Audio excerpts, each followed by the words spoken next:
All right, so ever since Donald Trump left office and his fragile ego would not allow him to admit that, yes, he did lose the election fair and square, there was no widespread voter fraud as he claimed. Even Republicans and Republican judges in Republican states admitted as much, that there was no widespread voter fraud. Still, based on this lie, we've seen recently over the last couple of weeks, Republicans all across the country introducing new voter suppression laws, hiding behind this idea of election security, even though, again, that's entirely based on a false premise. But they're hiding behind this notion of election security when in reality what we know to be true is that these laws are specifically designed to disenfranchise people, specifically communities of color. And that is because Republicans, in their agenda, instead of trying to go out and convince people that their policies or their ideas are the best, in order to try to earn the votes, they basically are just trying to suppress the vote because they know their agenda is extremely unpopular and disliked among the American people. Among this policy agenda is things like militarism, inflated, ridiculous military budgets, handouts to billionaires, tax breaks for corporations, etc., etc. All of these things are extremely unpopular. The Republican Party hasn't had a new idea in decades, and so they know that, and their response is, let's restrict access to voting. Some of them don't say it out in the open, but some of them do. And so I wanted to get into a little bit of these recent examples. I've seen a lot recently of Republicans shifting their rhetoric away from, hiding behind things like election security and just coming out and saying the quiet part out loud. So here's one example. A GOP lawmaker says the quality of a vote matters. Critics say that's straight out of Jim Crow. So yes, it literally is straight out of Jim Crow. But again, some basic follow-up questions are obviously needed here. What exactly do you mean by quality of vote? Who gets to determine who's a quality voter? And what you find out is when you look at the legislation that they are introducing is what they really mean is they want more old white men to be able to secure the vote. And they want to disenfranchise communities of color, minority communities, who have become increasingly participatory in democracy recently. And another frequent thing that Republicans have been doing recently in a shift in their rhetoric has been changing from saying, well, the United States is not actually a democracy, we're a republic. Okay, yes. But we're talking about two different types of democracy here, and they conflate the two. What they talk about when they say the United States is not a democracy is they mean we are not a direct democracy, which is true. We do not get to directly, as a people, vote directly on legislation. We have representatives do that for us. Sometimes there are state-by-state cases, like with the recent marijuana legalizations all across the country, where voters do get to vote directly on legislation, and that is direct democracy. That is pure democracy. And in many cases, I am in favor of that. I think there should be some things that are off the table, like human rights issues, but I think there are many instances where direct democracy is something that's viable. There are other complicated issues surrounding it, like with Prop 22 out in California. We saw the massive propaganda campaign that was associated with direct democracy, so there are problems associated with it. But again, this is a different form of democracy than what we are talking about in the United States. In the United States, we still have a representative body where voters get to use the democratic process in order to elect their representatives, and then those representatives are supposed to go and represent the will of the people. That is the type of democracy we have here in the United States. So Republicans or conservatives who just say, well, we're a republic, not a democracy, they're really playing their hand. They're giving their hand away.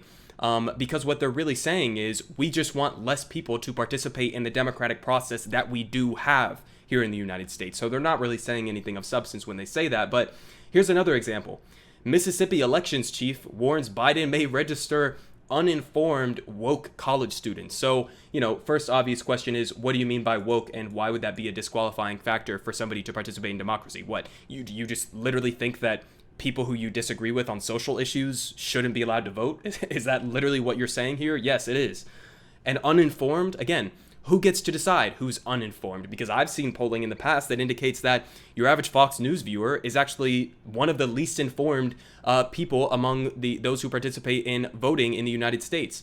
So who are you talking about here? Are you talking about your average old white conservative man who sits in front of Fox News all day?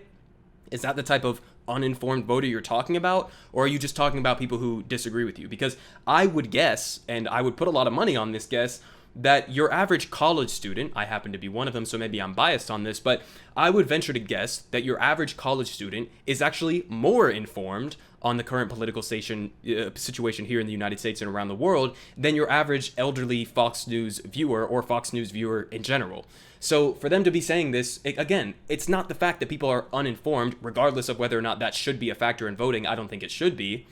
people know what's best for them. But again, these completely vague concepts, what they're actually saying here is obvious. People who are going to vote for the other side are the people who they want to be disenfranchised. Here was another recent example of an article that was written in the National Review, and this one was just egregious, but getting into some of the details.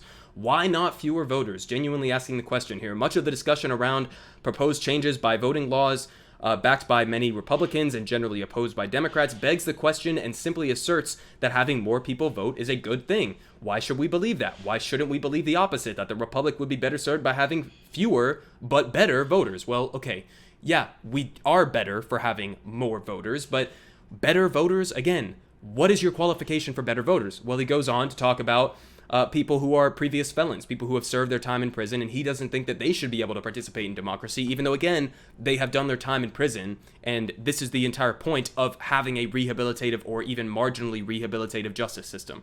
Of course, people who have served their time should be able to participate in democracy. What kind of an absurd statement is that?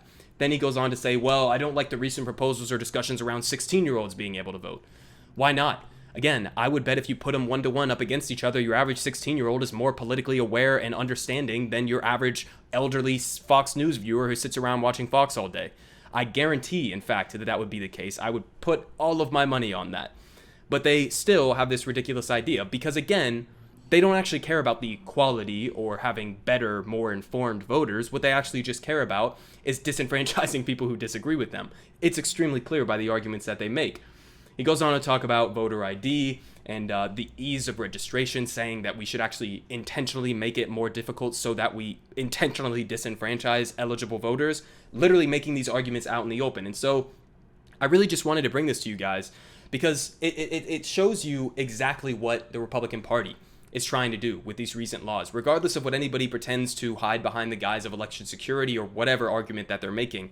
This is the real argument, okay? I kind of, in a way, appreciate that these people just come out and say it in the open because this is the Republican Party. When we talk about descending to fascism and authoritarianism, and I don't like being hyperbolic, but they are making the arguments out in the open. So take them at their word and take them at face value. This is a Republican Party completely anti-democratic and moving us further and further towards authoritarianism if they have their way.